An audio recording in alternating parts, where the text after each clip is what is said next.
ഇന്നത്തെ തിരുവചനം സങ്കീർത്തനങ്ങളുടെ പുസ്തകം 34:4 മുതൽ 8 വരെ. ഞാൻ യഹോവയോട് അപേക്ഷിച്ചു, അവൻ എനിക്കുത്തരമരുളി. എൻ്റെ സകല ഭയങ്ങളിൽ നിന്നും എന്നെ വിടുവിച്ചു. അവങ്കലേക്കു നോക്കിയവർ പ്രകാശിതരായി, അവരുടെ മുഖം ലജ്ജിച്ചു പോയതുമില്ല.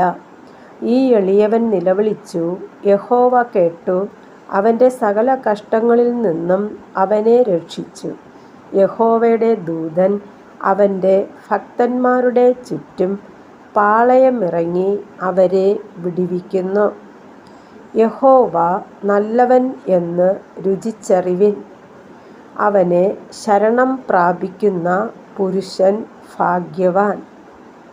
കർത്താവായ യേശുവേ, അങ്ങയുടെ നാമം വാഴ്ത്തപ്പെടുമാറാകട്ടെ. ആമേൻ.